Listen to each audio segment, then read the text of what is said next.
Jobkeeper dependent businesses are going bankrupt. Let's have a look. Hello everyone, Florian.Heise here, and welcome to another episode of HeiseSays. Grab your stein of coffee. Let's have a look at this article from news.com.au, which is discussing, well, with the end of JobKeeper, this Sydney entertainment company owner is facing bankruptcy. Now, this is the harsh reality of a recession, everyone. Businesses will go under. Some businesses that were thriving will go under. Through no fault of the owner's part, through all the work, effort, energy, and the time of their life they've spent in it, they'll lose it. It's sad, guys, but that's reality. We're all going to have to face challenges like that in our life. Now, here's a few things I want to look at. Insolvencies, personal insolvencies have been trending down recently because, well, look at all of the interventions. Look at how far below we are from the average, guys. We're sitting about half of that. If we jump here, we can have a look at some of the external company administrations. And we can see there's the trend line. It's going down. It's ticked up again just recently. So if you think, roughly, I'd say this would be about the average here, right down the middle. We've got a fair bit to go. It's not like the economy is going gangbusters. Sure, people are talking about GDP growth for the last 2 quarters going well, but we had a big fall, and the government is pumping money into the economy, guys. That's it. Here's companies entering administration, external administration. Queensland 423, NT is 8, New South Wales 772, Victoria 601, SAs 80. WA 177, even Tasmania has 7. We can see this chart will show us where it is compared to the average. So Queensland, we're running hot, we're above average. Victoria is now above average. Western Australia is above average. New South Wales is nearly there, SA is nearly there, so it's starting to climb up. But remember, this average has taken a big hit because we had this big fall here. I really should remove that data there from it and see where we're trending, where we are compared to the average pre-recession. Because this is where it's going to hit, guys. It's going to get back up to this point. It's just natural. That's where it is. That's the equilibrium level. So you're going to have more and more businesses going bust. Now, the problem with JobKeeper is while it did maintain relationships between businesses and employees and reduce the strain on social services and welfare, there are some businesses that have been, well, propped up that maybe should have gone under. It essentially just kicked the can down the road for months. And I really don't want to start seeing stories where people have done everything they could to keep their workers going, saying, oh, we'll just pay you the JobKeeper, but maybe have not realized or maybe ignored the fact that they were incurring all of these other costs, superannuation, long service leave, holiday leave, all these other costs were still being incurred that weren't being supported by JobKeeper, and you'll have small business people that will have to sell their house or lose their own property, even more so than just their business. That's what I'm hoping I won't be reading about, but what I suspect will happen. So, with the end of JobKeeper, this Sydney entertainment company owner is facing bankruptcy. Nancy's business was set to make $1 million last year. Now she's $60,000 in debt and wondering how her entertainment business will survive. Well, it may not. It may not. Nancy Hillary is $60,000 in debt and has let all her staff go, but with the end of JobKeeper, she isn't sure how she's going to keep her struggling entertainment business afloat. Before COVID-19 pandemic hit, before the government interventions into the economy and restrictions on our personal liberties in an attempt to try and mitigate the spread of the illness, that's how it should be written. Shuttered venues around Australia and slamming borders shut, her company, All Things Entertainment, was on track for a turnover of $1 million. Not bad. Now she is facing bankruptcy. With tribute bands, rockumentaries, and comedians a large part of her business. What's a rockumentary? Like a rock documentary, I'm assuming. Some of her performers went from earning $150,000 a year to not being able to pay their mortgage and were forced to learn a new trade, she revealed. That's life, guys. That's what you have to do. You have to pivot. You have to do what you can to keep going. You can't always expect, you can't trust or depend on the government to come and save you, because that's not their job. Their job is to take money from one group, redistribute it to maximize their chance of getting re-elected. Am I too cynical now with government, guys? You know, am I becoming too cynical? The Sydney Sider said that as soon as the virus hit Australia, the entertainment industry just collapsed, buckling her 7-year-old business. She said she was forced to refund the price of hundreds of tickets and essentially cancelled a year's worth of bookings, while also losing out on the money she had invested in advertising and in some cases room hire. Yeah, I've been there. I've had a big job that I've invested in equipment, kept staff on, all of these things that just disappeared. Yep, it sucks. I've been on Jobkeeper, and it's a third of what I used to earn. It's only just covering my rent and doesn't cover food or electricity, and I've had to keep my company alive on that as well, she told news.com.au. Then, you are not able to shut the company down as it helps you stay alive as you earn Jobkeeper, so it's this crazy cycle as you have to do 20 hours of work, and it's 20 hours of soul-destroying work as you're calling people and they can't do anything. Or maybe you should be getting out of your lease, shutting down your business, liquefying what you can, preparing for the inevitable. So you're not racking up 60 grand worth of debts. I remember when I got out of my lease, I moved the office back here when we were having hard times.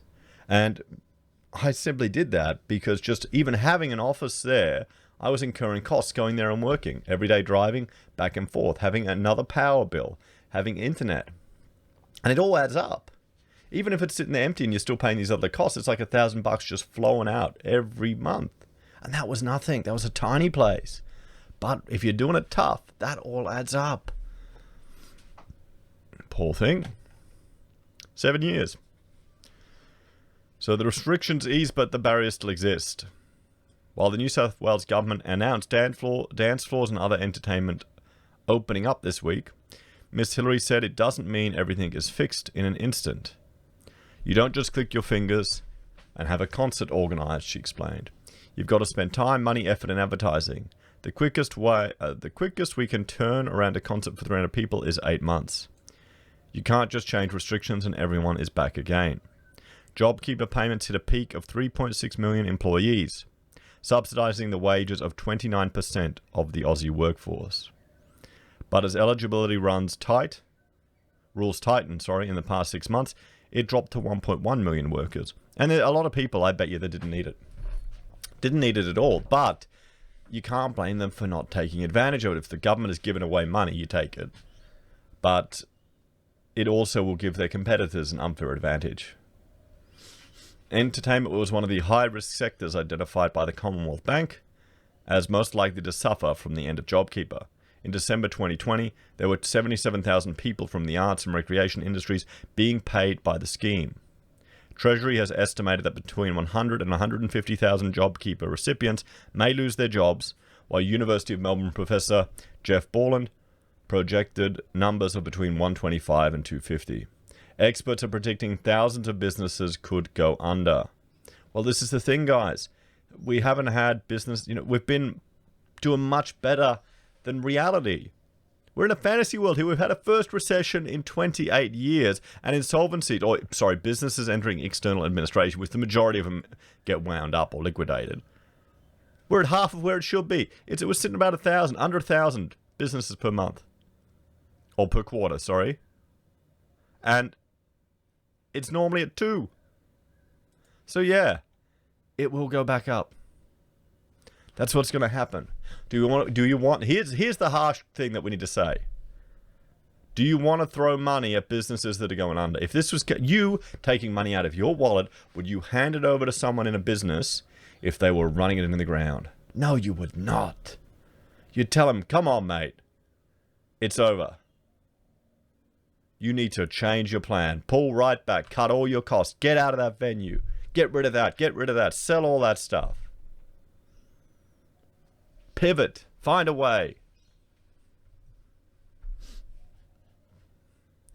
So So, for Miss Hillary, another hurdle. Do they not say if they're married or not? They just go miss all the time? I mean, there's another thing. If you're single and running a business, that's another challenge, because there's not two of you working together in a team.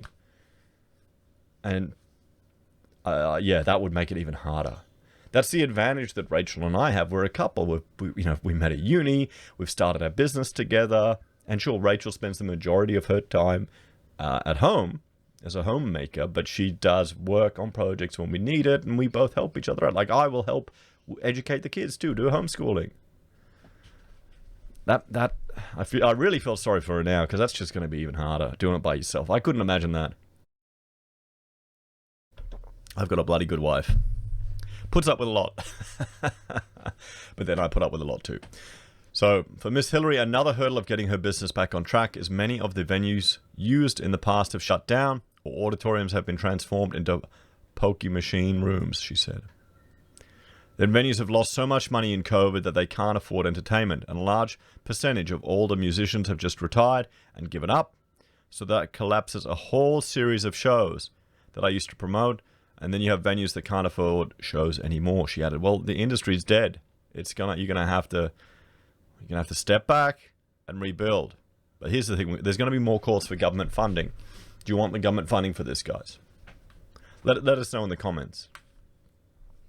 The federal government recently announced $125 million for its RISE program, which provides grants to artists, tour promoters, and festivals to help them stage events, which have been largely shut down since March 2020. But Miss Hillary said it won't help her business. It doesn't help a tribute band or concert show at an RSL, as the grant money is strictly for original acts only. So if you're in a cover band, you don't get picked up by government support, which is not helpful. I mean, is that a full-time career, being in a band? I was always told, if you're going to do something like this, you need a backup career. You need I remember one of my roommates who studied architecture with me. Her parents, she was a musician, a violinist. She was going to go to the con, but her parents said, "Nah, go do architecture, do a real job just in case, as a backup." I always thought that was what people were taught. In New South Wales, people really like tribute bands and cover bands. And for the hotel and RSL, those are the acts that are pulling people in. It just means you're refusing to support a path of large majority of musicians out there used to perform and make a living. According to Miss Hillary, her business is currently running at 4% of its normal capacity, and she couldn't keep on 4 contractors, describing herself as the last man standing. "I'm farming myself out as a telesales operator to other entertainment companies on a retainer just to bring some money into my company, as I can't work with no income or shows," she said. "I had 1 show and 1 band and 1 soloist booking, and it got flooded out, and I had to refund tickets. Meanwhile, the bills continue to pile up, from everything from insurance to electricity to rent," she said. Yeah, that's it. That's it. You need to get rid of your office right now. You need to jump out of that. Or if she's working from home, you need to move somewhere cheaper. The federal government announced a loan scheme for small and medium businesses, but Miss Hillary isn't sure it's worth it. Oh, yeah, do you want to take on debt to pay expenses? I know our governments love doing it, but that's because they've got an army of taxpayers that they can just farm forever. And if the crop doesn't produce enough, they'll just bring in some additional taxpayers. That's why they're different to businesses. That's why they're really scary, that we give them so much power. I don't know, the idea of taking on debt to pay off your rent and things like that, because you're stuck with that forever. At the end of the day, it's hard to justify to myself that I now need to take a loan and to cover a debt that I didn't create, but happened because of circumstances outside of my control, she said. Is this her first time actually being challenged in business? Okay. Come on. I guess, well, okay, I'm coming at this from the perspective of a professional working in the construction industry. So I'm probably a little bit hardened compared to her. Maybe a nice way of saying I've been screwed over more than she has, perhaps. Well, there you go, guys. A business that is probably going to go bankrupt, and the owner just hasn't realized it yet. She really should look at pulling the pin. If she's 60 grand in debt, restructure, find a way to keep it going, or just cut back even more, or get another job, or pivot. What would your advice be to this young lady? As always, let me know your thoughts and opinions in the comments down below. Should we continue extending Jobkeeper to zombie businesses? What do you think? I know it's harsh, but it's a recession, guys. This is going to happen. There are going to be more stories of this. There are going to be some real sad stories coming out where people have put everything on the line to keep their workers going, and then they'll dob them in or try and sue them or something. You'll wait and see. It'll happen, guys. We've already heard some of them before. So there you go. Please like, share, subscribe to the channel. Let me know your thoughts and opinions on this one in the comments down below. If you're a fan and enjoy the content I cobble together here, there are a few ways you can support us. You can join us on YouTube or Patreon. You can support us using our affiliate links from Amazon, eBay, Independent Reserve, or AussieBroadband. Take care. Have a great day. I'll see you next time. Bye for now.